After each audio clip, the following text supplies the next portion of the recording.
Hello and welcome to a brand new episode of Sales Ops Demystified. And I am enthralled to welcome probably the most esteemed and experienced sales operations ninja that we've had on the podcast.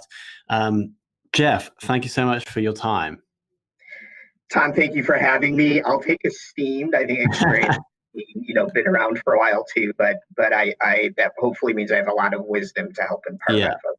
Yeah. So what I'm going to do is I'm going to ask our listeners to Google Jeff Serlin, LinkedIn, and then just have a look at Jeff's background. Because what I thought was really, really awesome is Jeff has a massive experience, but Jeff worked at two, would you call them startups, Jeff? Those two companies that got acquired? They definitely were, yes. Cool. So Jeff has spent a number of years at startups in a sales operations role or sales operations related role that both got acquired by massive businesses, IBM and Oracle. He's currently the global director of sales operations. I am the global head of both sales and support operations. Sales and support. I have a team of close to 25 folks right now. So our mandate is a little bit bigger than some typical teams, but yes, it is that global head of operations. At Intercom, we haven't mentioned that yet. This fantastic messaging business. So we're going to go through standard questions. We might divert slightly. I'll try and keep us aligned, but I think there's going to be a wealth of knowledge for everybody here. So I want to kick off, Jeff, with our first question that we start every podcast/webinar with, which is, how did you get into sales operations? That's a good question. I actually took a couple notes because I have to kind of guide myself with that path. I did not go to school for it. I did not apply for the jobs. It just kind of happened. My first role out of school, I was an industrial engineer, was working for General Motors. But my first job was basically a new group, a new team, and they pointed to a problem and they said, go fix this. It was me and a manager, and we figured out how to fix this thing. And the details aren't important, but we had to apply some creativity and innovation. We had to bring some data analytic and kind of data competencies to some various engineering teams. We had to pull stakeholders together to get them to agree on what that big global optimization was, as opposed to a whole bunch of folks doing things at the local level that maybe didn't end up building a really good, well-built car. So we drove a lot of change. And in many ways, I described that first job as just fixing something, making something better, which is how I describe what operations is. I ended up going to, sorry? Yeah, I just said it interesting. I just, a general comment. Continue. Yeah, it was, looking back, even though it was automotive, it was still, I think, operations. I went back to school. I joined a consulting firm, did supply chain procurement consulting. Consulting was not for me for a number of reasons. And then I made my way out to Silicon Valley almost 18 or 19 years ago. My first role was biz dev. I was doing partnerships with folks. I was a product manager. I was a solution consultant and built that team. And there was not a thing called sales operations back then. And I was the person that said, well, geez, shouldn't we manage our pipeline somewhere? So I started with an Excel spreadsheet and just did that. I was the one that said we can be a little repeatable on our sales processes and how we do demos. And I just started writing some flow charts and some stages and figuring out how we should execute deals. We bought at one of these companies before the ones that were acquired, which actually ended up going public a couple of years after I left, Salesforce.com in I think 2003 or 2004. And I'm like, hell, I'll go in and I'll start configuring it and getting people to put their data in there, and created these wonderful dashboards and views and processes and reports. And the reality up for many, many years is I was doing operations on the side just because I felt it needed to be done and no one else was doing it. And it was something I enjoyed doing without it being an official job. The company you referred to called Golden Gate Software that was acquired by Oracle, I was introduced through some mutual friends to their CRO, who was also an industrial engineer, worked in industry, made his way over to Silicon Valley and SaaS and software sales, and had a stellar career. Very much built like me, is sales should be a process and a science as much as it should be an art. And he said, why don't you come work for me and do this full time? So that was the first time I was officially called head of sales operations. I was a team lead when I began. So sorry to jump in, but would the job sales operations, was that actually a thing then? Like, was that on the job description? Were other people hiring for that role? Very, very, very few, if any. In fact, I don't even think he knew that it was called sales operations. We met for lunch and he described all the things he would like this role to do. And I said, yeah, I've been doing a lot of that. It sounds really interesting. And it involved a wide breadth of things that sometimes do and sometimes don't now fall under sales operations. He was looking more for, chief of staff, a partner, a thought leader, as someone that could watch the business when he was traveling, someone who can interact with finance and marketing and our partners, and make sure that we're driving the right programs, someone who can go in and run the QBRs with their reps if needed, someone who can manage the software and the CRM, do a little bit of enablement. So he was looking for all of that as opposed to, I need someone to manage CRM. And it just was a great fit. So I did that with him. We sold, he actually became the CEO of that next company that got acquired by IBM. And I was the first person he brought over. He basically sent me a laptop and said, you have no choice but to come join me. And I reported directly to him as opposed to in the sales folks. So we looked at the role again as a very important kind of operational chief of staff, help make the go-to-market side run and run efficiently and get to our numbers sort of role. And then from there, it started, I think, at that point of time, people specifically hiring earlier, knowing that even a 20, 30, 40% company that's really trying to accelerate go-to-market can use that sort of skill set. And it just kind of all hit with some great timing and with the experience and skills that I had to set me up with a good breadth of experience. And, from there, I joined Marketo and eventually made my way over to Intercom. I looked here at kind of the companies I've either done, ran or started the sales ops function at 7 companies out here. Oh, wow. For those years. So which has been that many, I recount it, but it is 7. Which has been your favorite? It might be like choosing between children. I don't know that I can say my favorite. What I do believe is every single one of them is different. Every company has at a different stage of growth, has different priorities, have different things that need to be built and evolved and fixed and addressed. So they're all a little bit different. So it's hard to make apples to apples comparison. Every single one of them has been so valuable in what I've learned. And even in Intercom, I'm doing some things that I haven't done a lot before, and I'm still learning and, adding to my toolkit of experiences that will help me both here and in the future. I would say being at Marketo, pre-IPO, going through the IPO and seeing it really scale and get big, was just entirely and completely awesome. But my last 18 months in Intercom have been equally as awesome, not only with the company, but being a little bit more, product led. I've learned a lot of new skills and ways of thinking about even what I do and transferring some of those methodologies over to my team here. So I would say right now the Intercom, and Marketo are the 2 that I'll probably look back at and be most proud of. So I got 2 company names. I didn't think I was going to get them out of you there, Jeff. Intercom and Marketo. Okay. Yeah. So from those, creating 7 sales operations departments, you must have a pretty good idea of what makes a good sales operations person, because you've seen yourself go through that process, but you've also hired a significant number. I believe your team size at the moment is 25 in sales operations at Intercom.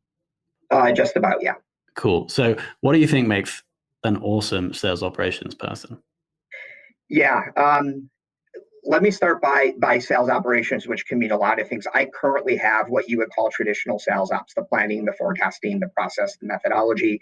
I also have enablement under me. I also have a systems team under me. And I also have the folks under me that manage our internal use of our own product, Intercom, because it's a piece of software that we heavily use in everything. And we need to in a sense, manage it like we are a customer and that deployment. So to me, sales ops is a very broad category, including strategy function under me. What makes a good sales operations person are a couple of things. One is you have to be solution oriented. Again, I talked about when you asked how I came through here, my first job was solving a problem. And most of what we do is solving a problem, big ones, small ones, long-term ones, short-term ones, and just making things better. And in doing that, we have to have that ability to live with some ambiguity. We have to know that there isn't an easy answer in front of us. Let's just work the problem, solve it, and then let's add a whole bunch of creativity. So I think creativity and innovation we are not just working in spreadsheets. I think we've earned the right to be very creative, to push new ideas and new things, to think outside of the box and try and experiment things that maybe haven't been done before, done in the way that we want to do it. So solution oriented, a lot of creativity and innovation. We have to have empathy. We are an internal service organization. We have internal stakeholders. We have to understand why reducing the number of clicks for reps is important. We have to understand why getting timely and accurate data for the executives is important. So we have to have empathy for the folks that are doing all of these processes and interacting with solutions globally at scale, and literally in the hundreds, if not thousands of times over the course of the year in repeatable, scalable activities. That also means that we have to be great at prioritizing. Our roadmap list and intake has hundreds and hundreds of items, and they're all legit. You can make a case that everyone's important, but we have to be able to go through a process of prioritizing the ones that we're going to spend our capacity on. That's the only way we can get to be proactive and really solve the long-term things. And then I think along with prioritization is great stakeholder management. Making sure we keep our ears to the ground, that we understand, what the ICs in the field, what their experience and needs are, understand the priorities of managers and execs and leaders, both within and outside of sales ops and with our partner organizations, and manage their expectations so that we can protect capacity. We can work on projects and get them finished. We can, declare that certain things we're not going to work on now because they're not the priorities. And I think wrapping all of that in is a good amount of thick skin, because we see the problems and all the problems. You can go down that kind of rabbit hole real quick if everything's broken, and it's not. But there's always things that are broken, and they're always going to come to us. And a lot of times it's very impactful to the people that bring it. So there's sometimes emotion and crises, and sky is falling down, and we have to not associate that with us being responsible for them being broken, but we have to associate that with us being the ones that people come to because they know we will fix it, and working to fix this, as opposed to kind of getting a psyche that we're the reason why things aren't great. So there's an element of, I think, thick skin and resilience that need it. And the last one I'll say, and this goes back to my first comment, well-rounded. Sales ops does not equal Salesforce.com administration. Sales ops does not equal just being able to build planning spreadsheets. Sales ops does not equal, some process design or forecasting. You might specialize in certain things, but the more rounded any sales ops individual can be, of learning, at least to the point of being able to articulate and understand what the rest of those things are and how they have to interact and integrate with them to be successful, I think is a really important skill that I think isn't necessarily being developed to the extent today, now that there's a lot of specialization as it was, say, 10 years. So I think there's 7 points there. I was trying to memorize them all, but I'm going to go for it. It's prioritization, thick skin, solution orientated, creative, well-rounded, empathy. There's quite a lot there, Jeff. Okay, cool. I think what we're going to do is we're going to write those 7 things out, and we'll put them in a text below this video. We'll also probably tweet out. There's a few quotes in there. I like when you were saying that how sales operations is not just building spreadsheets, and it does seem like, from what I've experienced by speaking with now 10 different sales ops thought leaders, so there's really a lot more to the role than I initially thought. My background, if you didn't know, Jeff, is really in marketing. And so I don't have much experience or exposure to sales operations people, which is why this podcast has been such an interesting journey. And a question that always doesn't divide, it's a super interesting question we ask everybody, is the necessity for having experience in sales to go into sales ops. We've had people that have had 10 years of sales experience and now managing a sales team and are doing the operations. We have people who have come straight into sales operations teams with 0 sales experience. And we also get a super interesting answer to this question. I'd like to hear your thoughts. Yeah, I'm going to say not necessarily. I can tell you from my own experience, building and running a solution consulting team and being in sales cycles from beginning to end, on-site negotiations, et cetera, has helped me a ton, because at the end of the day, we have to understand what the job of selling is, not year by year, quarter to quarter, but month to month, day by day, even hour by hour.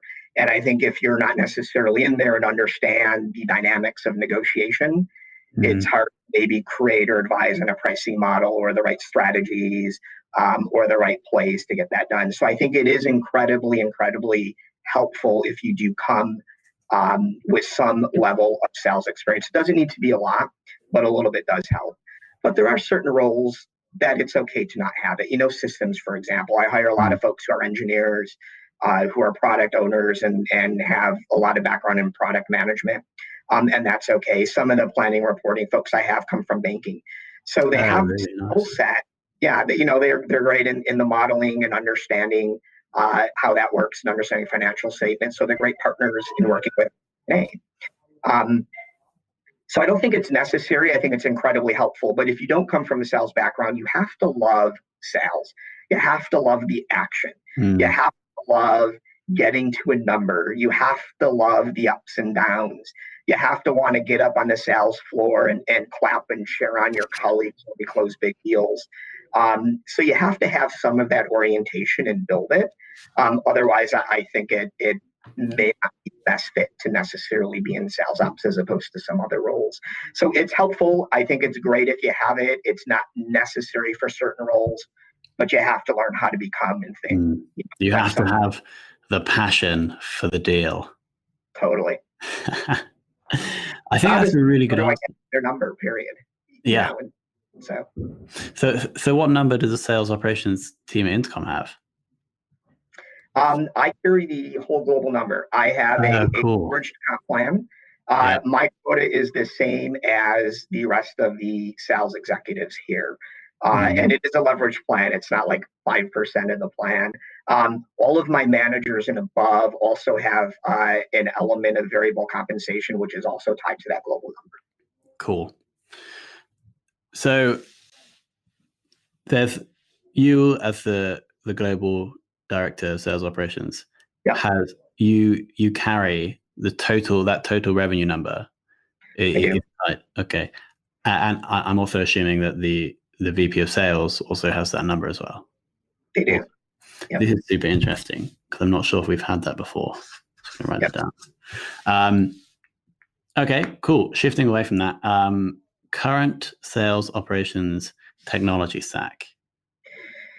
Yeah. Again, I wrote down a little bit of a list. I don't know that I'm going to throw out a whole bunch of names, but I'm asked this a lot. And I think the first thing I'll reinforce again is that our job is to solve the problem and fall in love with the problem and not necessarily the solution. And I lifted that quote from our chief operating officer who said it at a staff conference, fall in love with the problem, not the solution. Technology in many cases is the solution, but you can't start there. You've got to start with defining what that problem is and what your outcomes are. And I think that's very hard for many of us in this role. We see all these great, cool, awesome things and see a vision of how it might work. But we've got to set our priorities and roadmap. Having said that, you certainly need CRM, sales acceleration, outreach, sales loft, those sort of tools I think are just absolutely critical, and everybody needs one to efficiently move leads through the middle of the funnel. You do need some reporting and forecasting, and it could be a custom database with Tableau or such, and with some good data analysts, or you can buy a series of kind of purpose-built package solutions. Either one works depending on what you need it for. That's reporting and forecasting. I'm going to throw Intercom out there. It is. I know it is a great tool to help manage leads through that process, and more we see people adopting those sort of chat and messaging tools. So sorry, just to jump in there, I find it quite interesting. So let's say I'm a lead. I've engaged with your sales team, but then I come to the Intercom site and I start chatting with that same sales rep on Intercom. I'm assuming I'll obviously have an account in Intercom. I'm assuming you're also thinking to Salesforce. So, you will not have an account in Intercom. You don't need an account in Intercom to utilize the chat for people that are using it. True, but if I've given you my email address, I'll be I'll be contained in Intercom, right? Yeah, you will be in our solution, but you don't need to get an account. In fact, you can come to our website and not give us your email address. You'll initiate it and talk to a sales rep. I understood, but for you guys internally, so then I'm going to be interacting with that salesperson through Intercom. but I'll also presumably have a record in your Salesforce org, right? Yes. Cool. Absolutely. And so I can have the interaction, the deal can essentially be closed and then updated in Salesforce. No, we do. Those systems are integrated, so the data does flow back and forth. Let's take this scenario in which you came in via a campaign and your name is in our CRM Salesforce and the sales rep is working with you, and then you may have came to the website as well and you chatted in. We know that you were working with your ABM technology, that specific rep, so it gets routed to that person's inbox. And to them, when they look at Intercom, it's like looking at an inbox as you would in mail or other things, and they can start in that conversation. And then it all gets recorded together in CRM, just like phone calls and other things do in there as a channel of that communication. So it all does roll up to that account person and opportunity record in Salesforce. Yeah, and let's do a big shout out to Intercom. Actually, I'm not sure if you're still running this, but you did have a startup plan where you got some level of discount, but you have to apply for it, right? We do. We still have it. It's called the early stage program, and basically, newly founded companies that have below a threshold of revenue or funding or years of since they were founded, that can use a lot of Intercom for that early stage introductory price against certain time thresholds and usage thresholds. Yes, a ton of folks come in there, and it helps them get started. And extremely powerful, like such a sweet product. So highly recommend anyone, regardless of whether you're early stage. Cool. Okay. So sorry, we got slightly sidetracked there. We were just talking about the tech stack and then we mentioned Intercom and then I jumped in, but I'll hand back over to you. Yeah, I think just to round it off, there's a whole bunch of things, and I wrote the word here, foundational. Depending on where you are in your stage of growth in your programs, you may need lead discovery and enrichment. You may need lead routing. You may need activity integration, so it automatically logs into Salesforce. You may need some better data entry or calendaring. So there's a whole bunch of tools and solutions out there that I think you consume depending on where you are with your size, your scale, your growth objectives. And even the type of sales motions you have, whether you're high velocity or much larger enterprise. So I think there's the core ones that I mentioned, and then there's a whole slew of the foundational ones that you may need to deploy over time, and actually decommission over time too as you start to continue to evolve. You should always align your stack to where you are now and what you need in the future, and consolidate and rationalize and refresh. Cool. Okay, just a couple of questions. I actually think we're going to be going through anyway. Thank you, Josh. So, cool. So again, like I noticed that you kind of moved away from mentioning specific tools in that because you're giving more of an overview, and you understand that different people at different times are going to need different tools. But is there a tool that you have used previously or that you're currently using that you think is like crucial? Yeah, I do. I think an outreach or a sales loft is 100% crucial.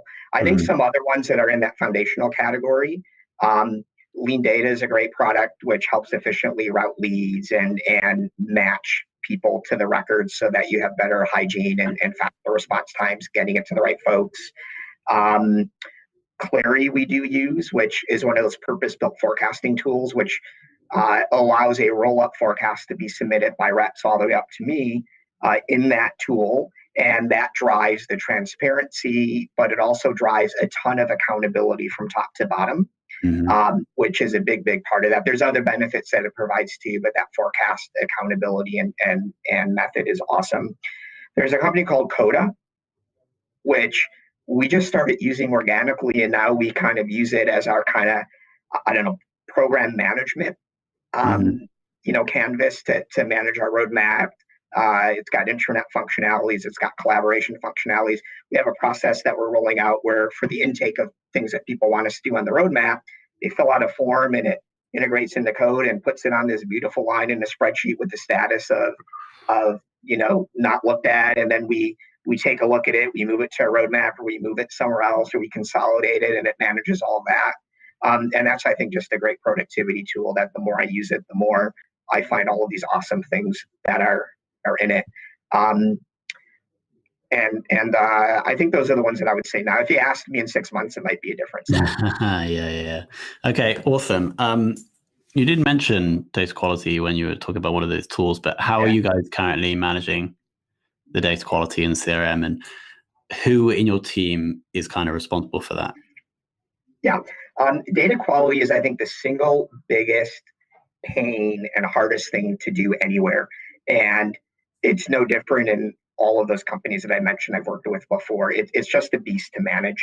Um, and I would love to even hear best practices from what other people have had. I've taken a position where I've locked the system down very tightly so nobody can really create accounts or contacts or leads.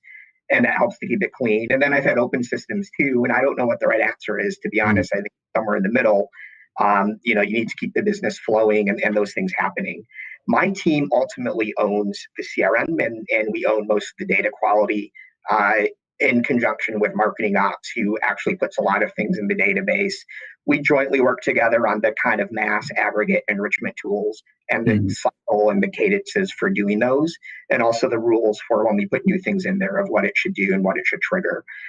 My team puts together, and this is something we're actually going to be working on a lot more this year, the rules of how we should create, what fields are mandatory, which ones we don't need to worry about. So let's not even ask for them and get better data quality. Rules around naming conventions and hierarchies and all of those things. So ultimately, my team drives it. I would maybe take 2 minutes. There's a thing that when I was consulting, not in sales ops, we created a methodology called DIRT. And we were deploying big ERP advanced planning systems at big semiconductor companies. And that stands for Data Integrity Response Team. And I've used a little bit of that. I haven't launched that at Intercom yet, but really that's the data governance. And I think data quality only gets there is maintained with governance. And that's having all the stakeholders who are responsible for putting data into the system, but also keeping it clean so that you can align on definitions, what fields we use, the process, what rules we have. And it also includes then the documentation of how we want it to be managed. It involves the enablement and management of the rules of engagement so that once it's clean, we make sure it's clean. It involves jointly identifying areas that we might want to jump into and fix. And so you can run a bunch of mini projects. I think that by putting it into a little bit more of a stairco or a more formal framework, because understanding how important it is, and it truly is so important for everything that you do and go to market, that you treat it like it's a real project, like you're implementing CPQ, and then you just start to get a handle on it. So I think it's governance, it's data model, it's documentation, it's definition, it's ROE, and then it's forcing those and controlling those through enablement and other things that you can do in the system and management oversight. So that would almost be like a separate project team within your sales operations team. It would involve several people on my team. And I would appoint, and again, I haven't implemented that here yet, someone to be basically the chair or the lead person from my team. Cool. And you think that person would be you, or that person would be someone else? Someone that works for me. Cool. Okay. And so I mentioned this, the biggest challenge that you're currently experiencing in your role. Yeah. Intercom, when it was founded, was 100% self-service business, meaning customers came online and they went through a purchase flow, and they're all month on. There was no contract and no negotiations, and it's still phenomenally important and great part of our business. And Intercom got really big doing that, and then came a direct sales team and performance, demand gen marketing, and it's been here for about 3 years or so, maybe a little bit longer. So the biggest challenge here is all of the systems and processes and methodologies were designed for a world which was that kind of online purchase flow, self-serve, no sales model. So redoing in some cases and shoring up those foundations so it works when a person is selling to a person, when it's a multi-year contract, when it's negotiated, when someone's not going through that online model is, I think, the biggest challenge of evolving all of the go-to-market systems and processes and ways of doing business on top of a very successful business that we don't want to harm in any way. But where there's challenge to me is where there's fun. I like to be a builder. We talked about a little bit before when we were prepping, and this involves a lot of building and a lot of change and a lot of innovation and new things that we're driving into the business. But almost everything that we're doing is revolving around bringing the business up to be able to handle as efficiently sales-led deals as we currently do with the self-service online purchase flows. Yeah. So I just want to dig a little bit deeper into that. So you said about 3 years ago that Intercom ramped up their kind of direct sales team. Yeah, more or less. Cool. And you joined just over a year ago, a year and a half. Yep. Cool. About 18. So, cool. When you joined, how many people were in sales operations, if any?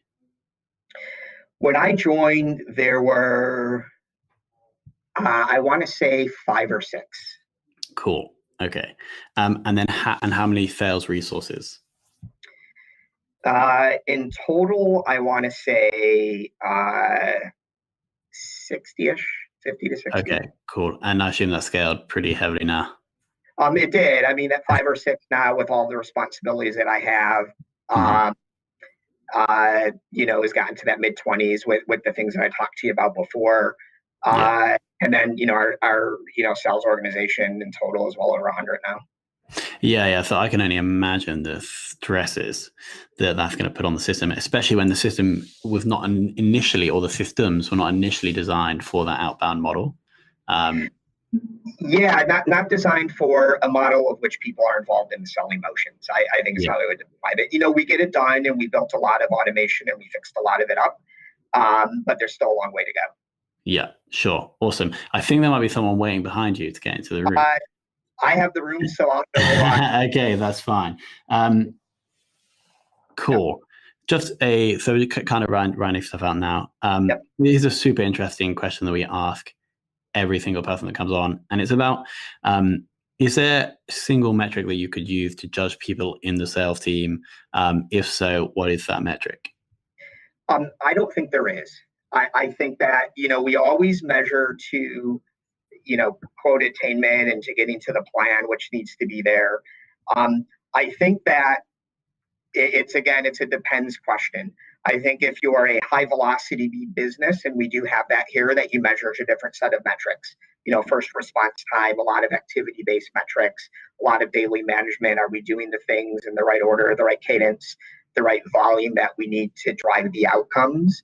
If you're in much more of an upmarket or enterprise business, you're looking a little bit more at ARPA. You're looking at kind of the big activities and the gates and the important things that you should be doing within a sales cycle, along a more traditional methodology of discovery and due diligence and negotiations. So I think that there is a set of metrics which could be common, and I think that depending on where your business is and what your goals are, your goal could be to decrease ARPA or increase ARR or increase customer count or increase retention or increase cross-sell. You can pull from that common set of, I think, metrics and use the appropriate ones. We do evaluate those in the big sense. Every year going into the year, we set up what we call our rocks, and we put KPIs against each one of them. And we typically leave them in place for the year and come up with the new set of the ones the year going forward.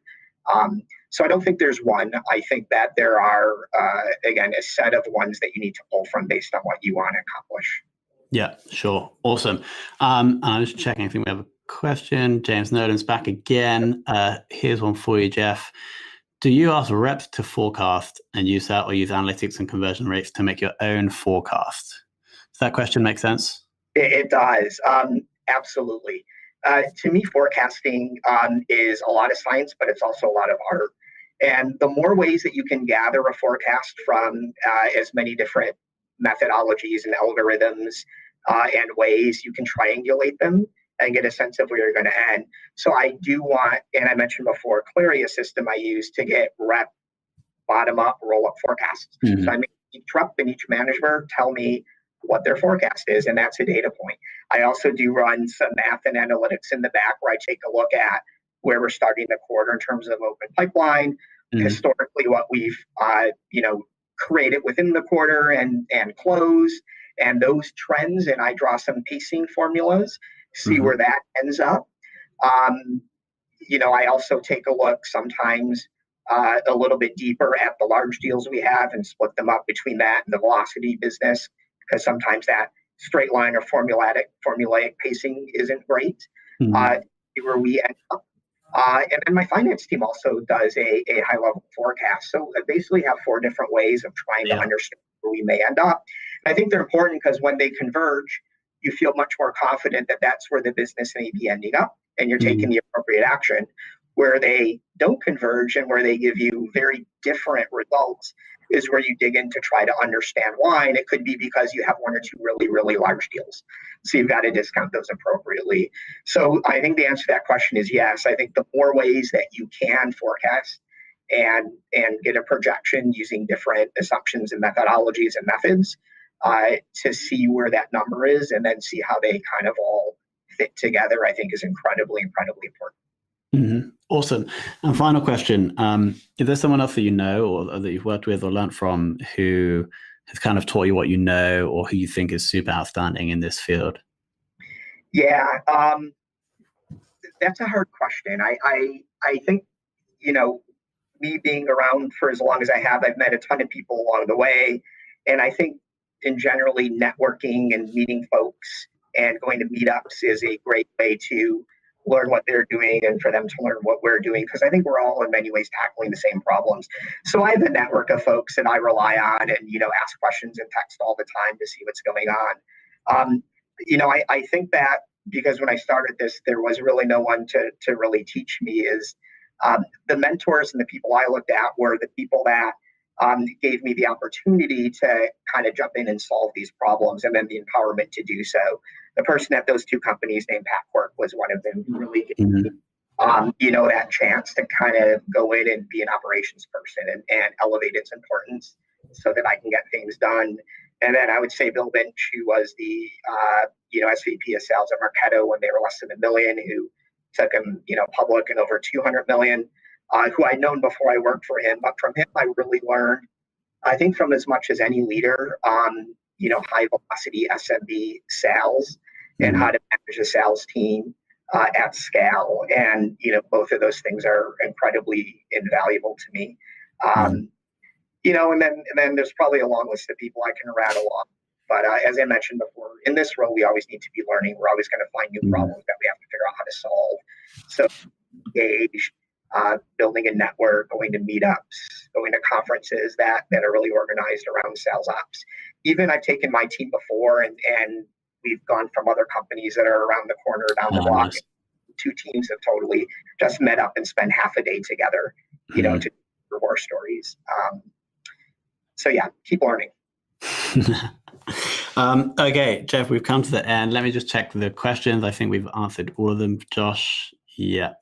There are 3 things I've written down here, Jeff, that I really liked. First is, and this is not just sales ops, this is kind of general, but fall in love with the problem, not the solution. I think that keeps you focused on the reason why you're actually there, right? And not biased with some pretty spreadsheet or system you made. And again, that quote is from our COO, and I think it's great. So we'll read it further out there, but yeah. Not Jeff's own quote from the COO. Sales operations people are not just doing spreadsheets. I like that one for its simplicity. And then this is super interesting is you don't necessarily need the experience in sales to be effective at sales ops, but you need the passion for sales, passion for the deal. Yeah. Those 3 things I really liked. Jeff, thank you so much for your time. I really appreciate it. Thank you for having me, and thanks everyone for listening.